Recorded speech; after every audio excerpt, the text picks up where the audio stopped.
It works now. Hi there, knife people. Hello, lady and gentlemen. Tonight we're going to review an interesting karambit. I believe it's Vosteed's first attempt to make a self-defense, purely self-defense knife. And it's called the Dirty Girl. 2-inch blade, full-size handle, generous ring, 14C28 and steel, and comes with 2 sheaths. I have a lot to say about this knife. Let's get right into it. No, don't worry. This is not going to be an unboxing video. I just needed to show you how it came to me in 2 separate boxes. So this knife is being sold with an extra sheath. This is for regular carry. This is for super tactical mode where you need to quickly extract your knife out of the sheath. They think that if it's shorter in this direction, then it will give you a better tactical prowess.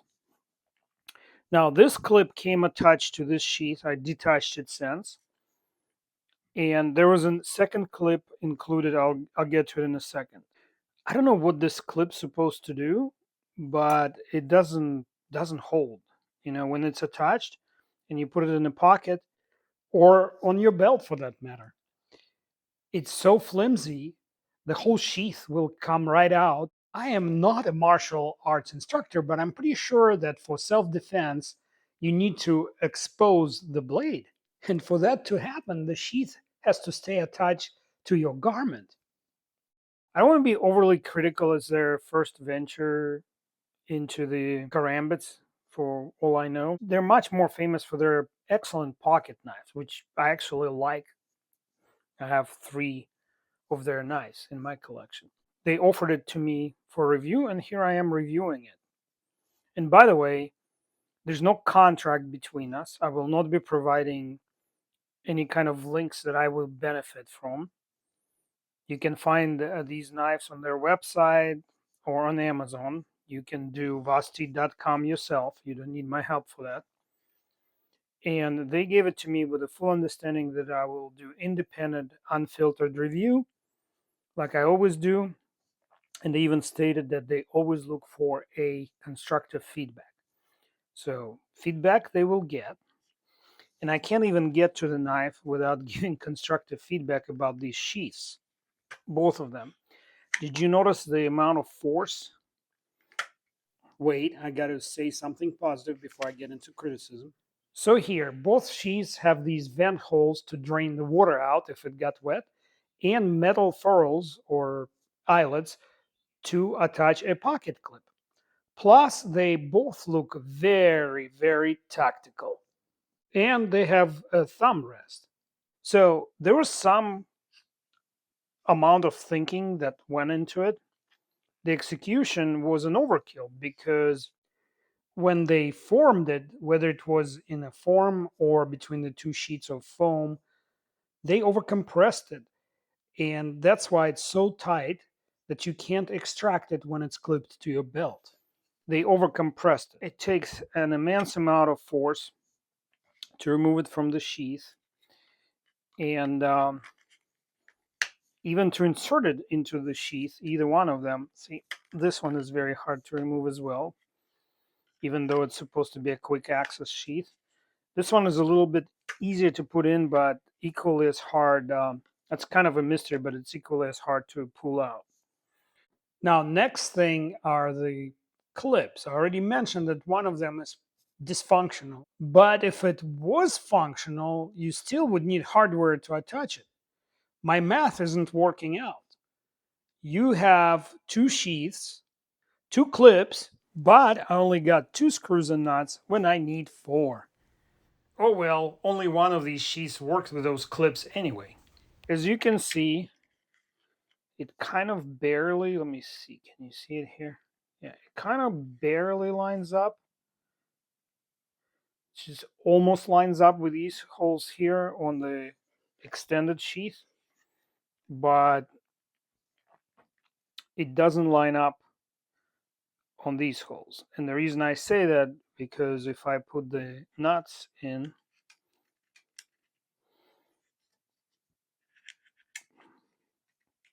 and push them together as close as I can, one of the nuts will be always covered by the clip. Right now I have two Kydex sheaths that are not particularly useful to me because when I put them on the belt, I can't extract the knife. I have to modify both sheaths in order to continue with my video. You see the toaster? And next to it is a heat gun. So I'll demonstrate how to modify the sheaths using both of these implements, just in case you don't own a heat gun. Most people do own toasters though, and Kydex is kind of perfect for that. So I set the gun to a high airflow and 1200 degrees, and I'm preheating the toaster. And I decided that the best place to change the shape is not where it locks on the handle, rather near the thumb rest. So I will show you how to attack this with the heat gun first. So once it's hot, I'm starting to blow it into that corner where the thumb rest is. Yeah, always a good idea to get electric wiring out of the way. And I'm going to blow on it tangentially, sort of. Sorry, my hand is blocking it.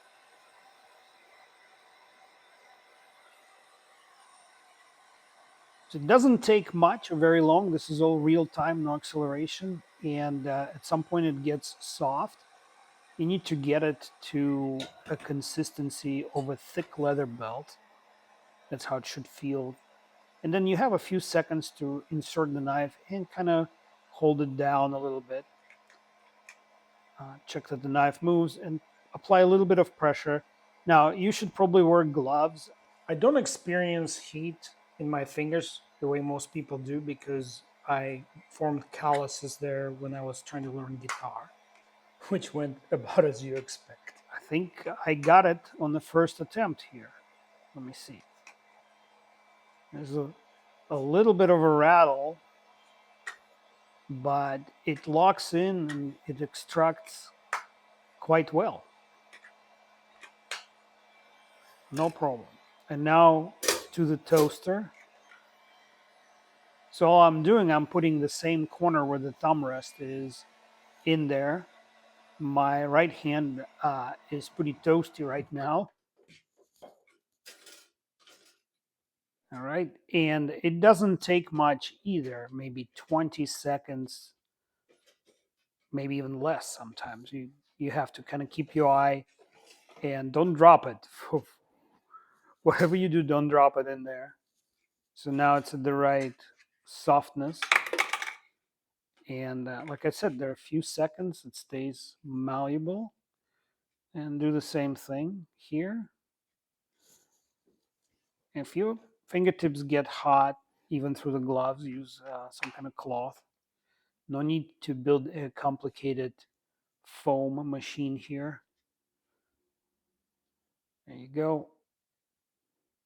And once it firms up, test it, see if it satisfies you.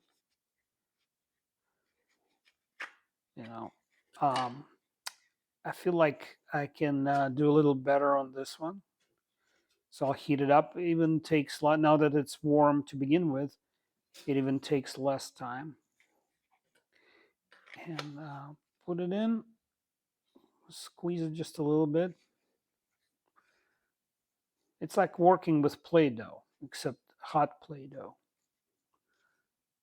Yeah. Are we good? Yeah. You still have time to like do fine tuning. It doesn't instantly harden. You gotta love Kydex. There you go. Rattles a little bit. Locks in nicely. You know, comes out.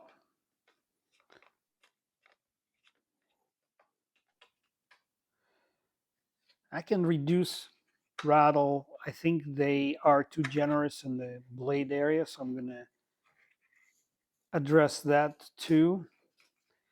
I don't think it was compressed enough onto the actual blade grind.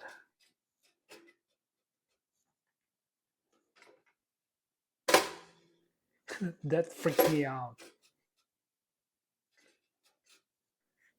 In we go.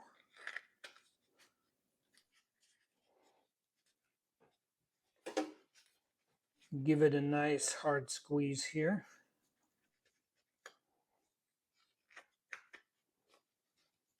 Experience is everything, and everything is an experience. So I feel like I don't want to mess with it anymore. I think it's perfect as it is. We'll call it perfect anyway. So I dug up a tech lock type clip in my inventory and attached it to the sheath. It's in a quote unquote scout carry configuration on the short sheath. So let's see how it works. The long sheath has the original factory clip. I love my Ratchet belts, by the way. They're like $9 to $12 and they're awesome. Beats anything that 511 store sells. I'll throw a link in if you want to help my channel out, buy a belt. You won't regret it, especially if you carry. Uh-huh. It looks better on the screen than it felt when I was doing it. And it protrudes out so much. You feel like you're carrying like a Colt Peacemaker 6-shooter.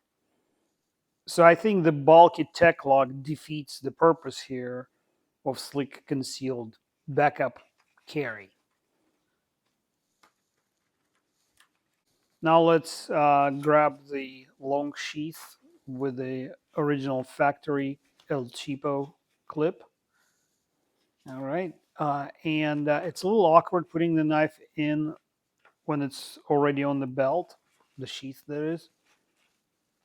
You kind of have to rotate it in, and it takes getting used to. Even though the sheath works better, it still kind of takes a little bit of practice to work it on the belt.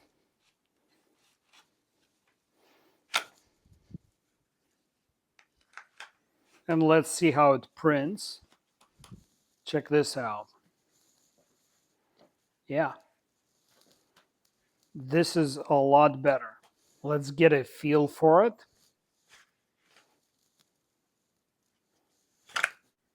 And I also wanted to try long sheath with a tech lock in a vertical or non-scout configuration. Loosen the belt. And let's try that. Let's see how it works. So immediately notice that the handle protrudes a little bit farther away from the body as opposed to the factory El Cheapo clip. Because of how Tech Lock is designed, there's not enough room for me to get my hand properly in. Definitely can't pull it straight up, and I feel like it's exaggerated motion to crank it out of the sheath. So Tech Lock is definitely not an option for me. So this next segment is for entertainment purposes only. I am not a martial arts instructor. I am not a self-defense instructor either, even though I met some of them in my life. The main purpose of carrying a ringed knife, a knife such as this karambit with a ring on the handle, is self-defense. It's purely a tactical weapon. It has very little applications in your day-to-day activities. It's not great at opening boxes. It doesn't peel apples very well. And it definitely will give you only limited help in making a fire in the camp. So let's call a spade and say this is a weapon. And based on the shape and size, it's primarily a self-defense weapon.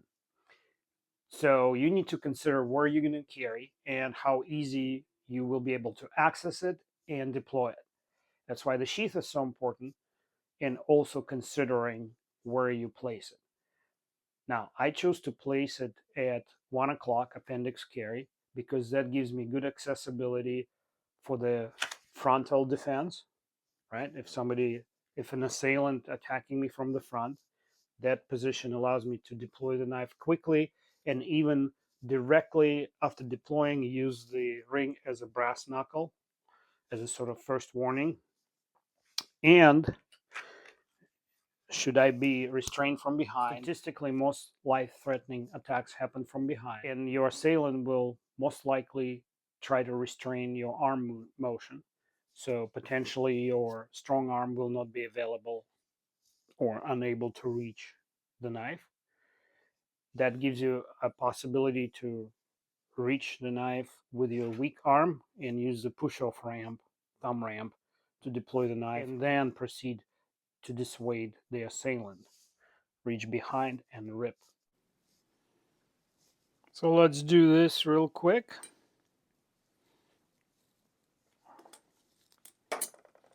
Remove the scales so that I can test the hardness.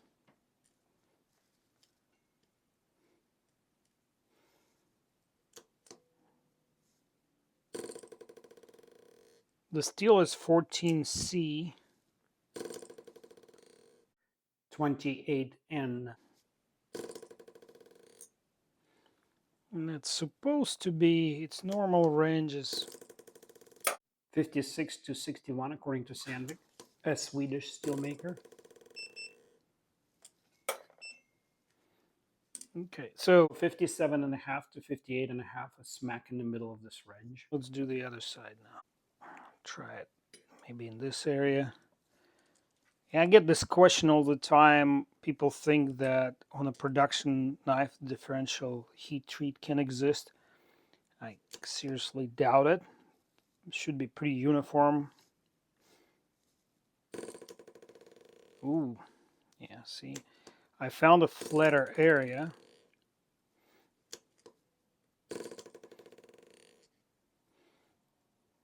And it gives me a slightly higher reading.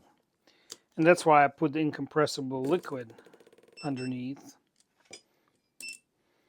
Yeah, so we're right at 58, which I believe is pretty good for 14C. It's clearly optimized for toughness, as a self-defense blade should be. Edge retention is less critical in this application. They also optimized it for weight and ease of assembly and disassembly with these D-shaped fastener holes. Overall, they still have some work to do and look at this knife as a system and not just a well-designed blade. Honestly, I think they pushed it out to the market too fast without appropriate user testing that would help them discover all these issues with the sheaths and clips. So let me sum up. The knife has positives and negatives. The positive is overall it's a decent ergonomic shape. I like the way it disassembles and reassembles easily for cleaning. The blade shape is appropriate for its function, and the steel and its hardness are selected properly for the fixed blade application. On the negative side is the sheath system. It totally feels like an afterthought. There are two dysfunctional sheaths that are provided with a knife, and one semi-functional and one completely dysfunctional clip, and not enough hardware to attach the two of them. And the knife is not inexpensive. In my opinion, a fixed blade made overseas that is selling for $90 is pricey. You can get an American-made fixed blade, albeit in 1095 carbon steel, in this price range, and that's why I don't think this particular knife will be a huge sort of retail success. But that's the advantage of market economy. They'll know soon enough if the knives are selling. What I would like to see from the company in the next iteration is one sheath that is easy to attach to your garment securely, that holds the blade securely, and yet allows it to deploy quickly and easily without me modifying the sheath. At that price level, I would also like to see a training blade. Benchmade sells SOCP sets. This is a double-edged dagger with a trainer that fit the same sheath and allow you to train. They sell that for $190, and sometimes you can get them for less, like $130 or so. Riyadh sells a pocket folding karambit with a trainer knife, and that's also $160. So I think for like a simple fixed blade with G10 handles and Kydex sheath, this should be under $100, and it should include a trainer blade made out of a less expensive steel. Could be D2, 420, whatever. Could be aluminum. Could be whatever you guys can include, but it absolutely with like extreme curvature like this, it absolutely requires getting used to in practice. So just saying.